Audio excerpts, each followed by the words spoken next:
Poplocks 4583 in the SSB.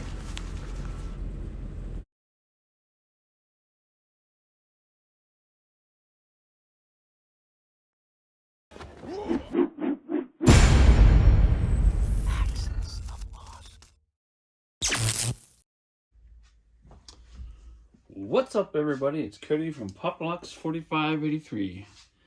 Got the Salty Sea Beaver out tonight. I decided that this is how I'm going to start doing my unboxings and my updates. At the time of filming this, I haven't quite figured out exactly what I want to call this segment. When I do, it'll be on the intro.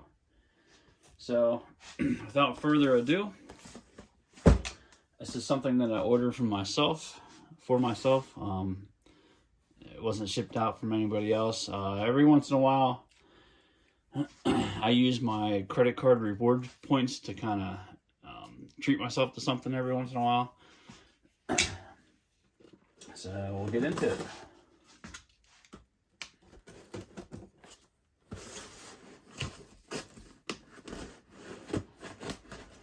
This knife is dull.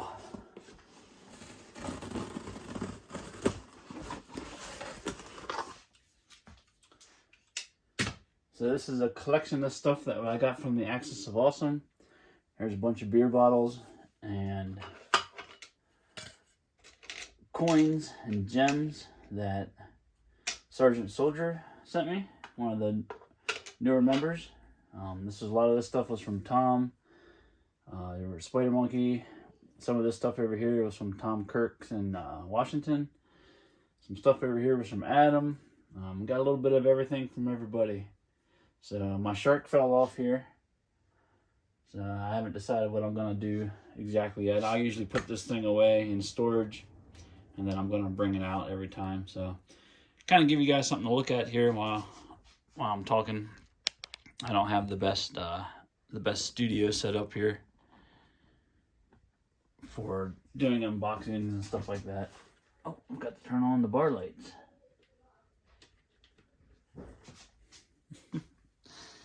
So,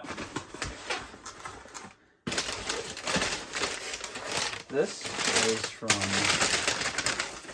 Monkey Depot.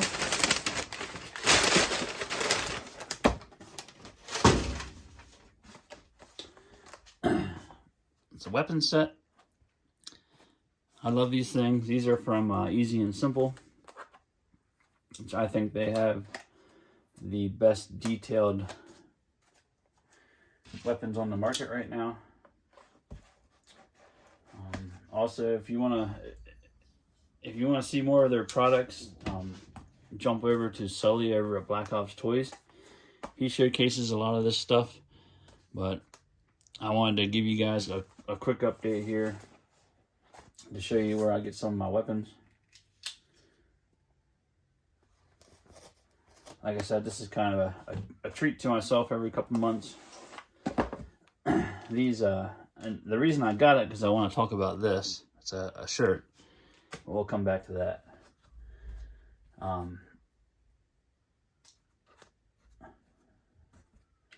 So here it is. This is one of their weapon sets. Comes with a lightweight chest rig. And I think this is like a fanny pack. I'm probably going to set up this vest. And then of course all your, looks like a double stack magazine pouch. So when I get some time, I'll sit down, I'll clean all this up, get it all adjusted for Sarge.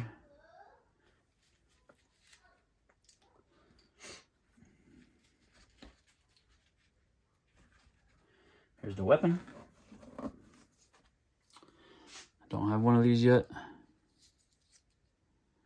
Very cool. Extremely detailed.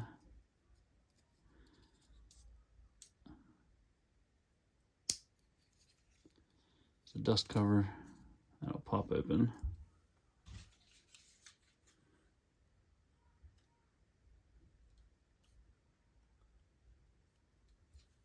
Oh well.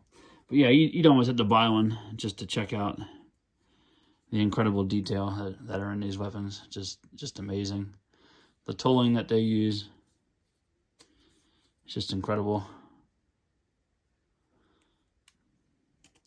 Looks just like the real thing. So this is the kit. Came with a couple. There's an optic. Very cool. The PEQ laser. Looks like it came with a suppressor.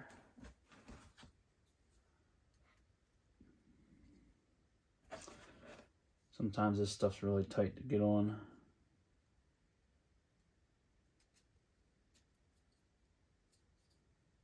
Oh. This stuff's awesome, but it's really delicate.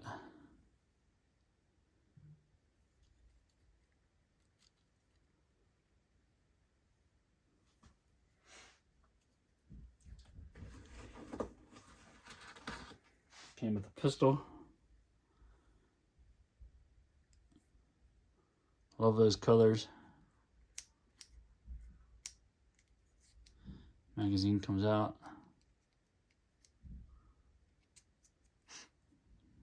Slide works.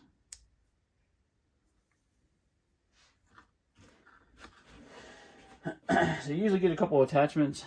This came with a light.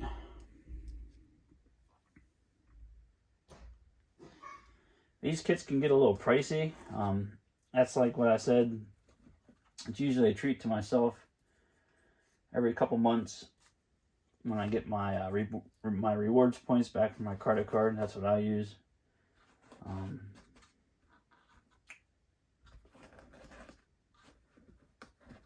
These can get a little pricey, but I always try to buy them on retail, because once they go off the market, trying to buy them after all the scalpers and stuff get them, it's ridiculous. They like double in price. But another reason I wanted to get it is because I saw this shirt, which is really cool. You know, it says, "I love my tactical beard." But the AOA members will find this kind of funny. Maybe other people won't.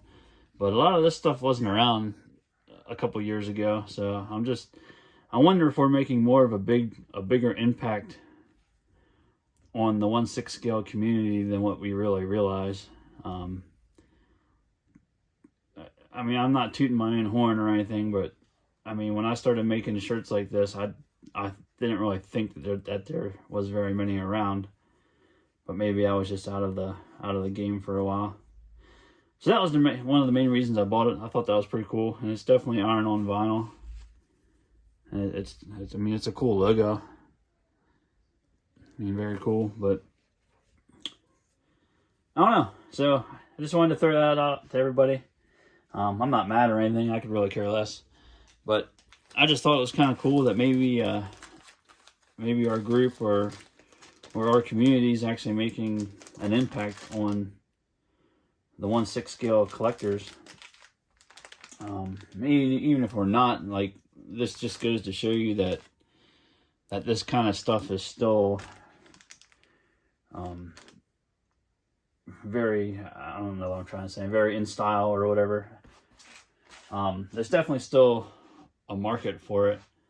I know a lot of the guys are talking about Hasbro and how they've kind of lost their touch with toys. But I think other companies are definitely stepping up the game. You know, just because it doesn't say G.I. Joe on it anymore doesn't mean that the 1/6 scale community is dead.